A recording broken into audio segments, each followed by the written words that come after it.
In occasione dell'apertura dei termini di presentazione delle liste per le amministrative del 26 e il 27 maggio, il candidato sindaco del Partito Democratico Andrea Cereser ha presentato la coalizione che punta alla vittoria al primo turno. San Donà Bene Comune, guidata da Denis Segatto, Movimento Città Insieme con il presidente Giulio Tommasella e Civica San Donà, coordinata da Luigi Trevisiol.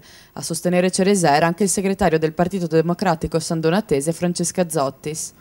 Agricoltura, artigianato e rilancio del centro cittadino, i tre punti principali su cui sta puntando la coalizione di centrosinistra, con uno sviluppo del turismo e un potenziamento dell'ecosostenibilità attraverso la riqualificazione degli edifici pubblici e privati, dicendo basta al consumo di suolo.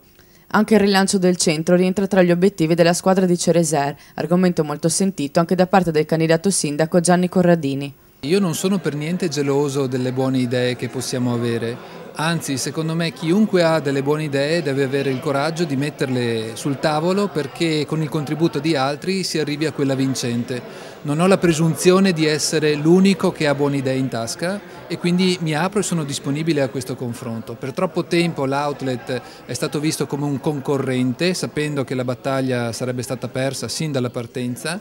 Deve diventare un'opportunità con le 4 milioni di persone che arrivano ogni anno a visitarlo. Bisogna dare a queste persone o a parte di esse un buon motivo per venire in centro a San Donà, che ancora questa amministrazione non è riuscita a individuare. E ancora, sostenibilità alla sicurezza e alla difficoltà sociale e la coalizione punta a portare a termine il progetto Città del Piave, che permetterebbe di usufruire di una parte dei fondi dell'Unione Europea per la città metropolitana di circa 1 miliardo di euro.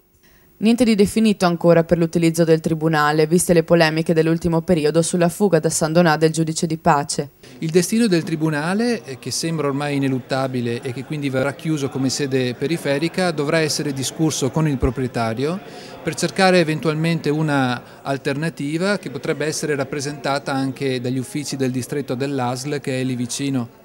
Questa partita però andrà in qualche modo valutata e giocata nel momento in cui avremo la situazione chiara anche in merito alle alternative che ci sono a quella che ho descritto. Riduzione dei costi non essenziali e impiego delle risorse economiche per le politiche sociali e lo sport. Siamo aperti al confronto, ma non abbiamo bandierine sulla testa o qualcuno che muove i fili sopra di noi, commenta Cereser. Noi ci stiamo confrontando con persone e la quarta gamba che è entrata a sostenere la mia coalizione in realtà comprende persone che derivano anche dal PDL.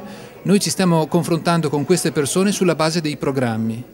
E quindi è chiaro che se c'è una condivisione di idee e anche dei modi con cui portare avanti questi programmi non c'è preclusione per alcuno. Trovo difficile pensare che ci possa essere un accordo con invece il candidato Contarin che attualmente rappresenta la continuazione dell'amministrazione uscente con la quale siamo stati in dissenso non solo sui modi e sui metodi ma anche sui contenuti.